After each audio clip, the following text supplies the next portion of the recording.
जितना भाग्य में लिखा है उतना ही मिलेगा। जो भाग में होगा वो भाग के आएगा, और जो भाग में नहीं होगा वो भाग के चला जाएगा। लेकिन हम केवल सांसारिक वस्तु प्राप्त करने के लिए, अपने संसार को, शरीर को सजाने के लिए, संवारने के लिए पूरा परिश्रम कर देते हैं, जबकि वो भाग्य पे निर्भर है, प्रारब्ध पे निर्भर है। और भजन भाग्य पे निर्भर नहीं है, भजन जितना करेंगे उतना परिणाम मिले, उसको भाग्य पे छोड़ देते हैं।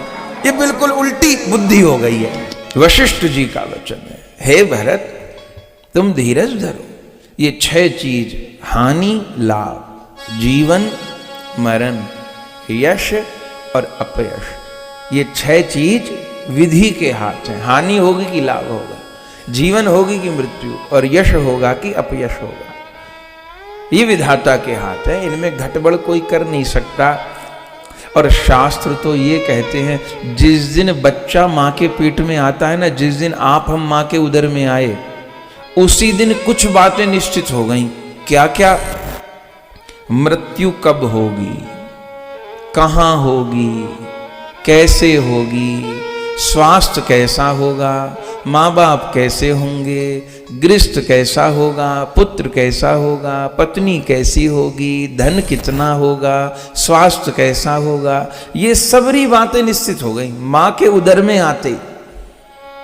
ये लिखी लिखाई कहानी है जिसे अब हम जी रहे हैं, लिखी हुई कहानी है। नाटक पहले लिखा जा चुका है, हम आप उस नाटक को खेल रहे हैं। माने संसार में जो कुछ हमको मिल रहा है या बिछुड़ रहा है, इसमें हमारा प्रारब्ध जिम्मेवार है। हम सांसारिक वस्तु की प्राप्ति में, वियोग में न तो रत्ती भर बढ़ा सकते हैं, न रत्ती भर घटा सकते हैं। तो स्वतंत्र कहां है?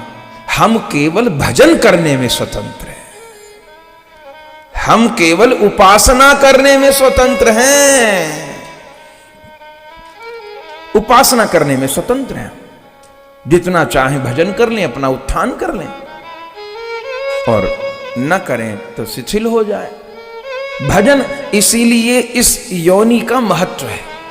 नहीं तो पशु लोग हमसे अच्छा खाते हैं, हमसे अच्छा रहते हैं, उनको गर्मी सर्दी में कोई कपड़ा लत्ते की जरूरत नहीं, हीटर की जरूरत नहीं, पंखे की जरूरत नहीं, एसी की जरूरत नहीं। पशुओं को जरूरत है क्या? उनकी बहुत अच्छी देह। मनुष्य शरीर तो किसी काम नहीं आता मरने के बाद। अब पशुओं का शरीर तो सारी जिंदगी काम आता है, उनके तो मलमूत्र भी काम आते हैं।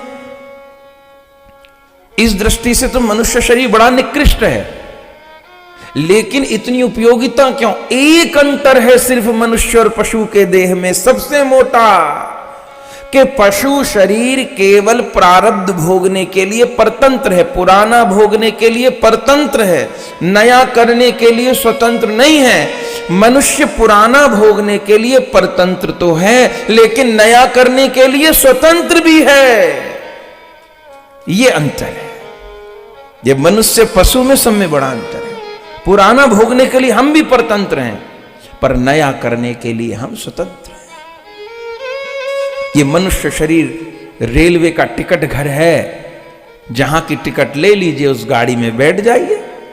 चाहिए तो गोलोक की गाड़ी पकड़ लीजिए, साकेत की गाड़ी पकड़ लीजिए, चाहिए तो टिकट लेके नरक की गाड़ी पकड़ लीजिए।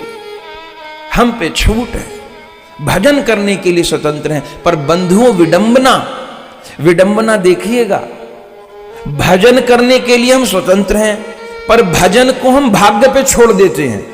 कोई कहे कि वृंदावन क्यों नहीं आ पाए? अरे बिहारी जी ने बुलाया ही नहीं, राधा रानी बुलाई नहीं रही।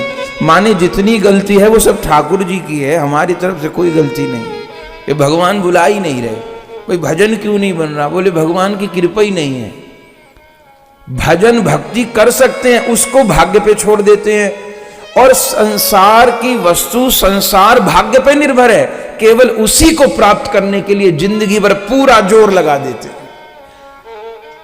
केवल संसार को ही प्राप्त करने के लिए पूरा जोर लगा देते हैं, पूरा परिश्रम कर देते हैं, जबकि वो भाग्य पे निर्भर है। जितना भाग्य में लिखा है उतना ही मिलेगा। जो भाग में होगा वो भाग के आएगा, और जो भाग में नहीं होगा वो भाग के चला जाएगा।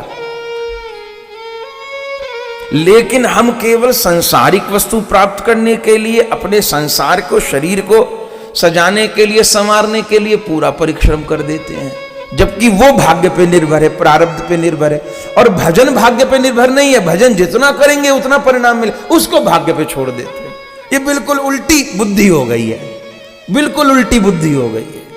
कैसे काम बनेगा, कैसे क्या? इसीलिए संत लोग कहे कि सीताराम सीताराम सीताराम कहियो, जाहि विधि राखे राम वाही विधि रही।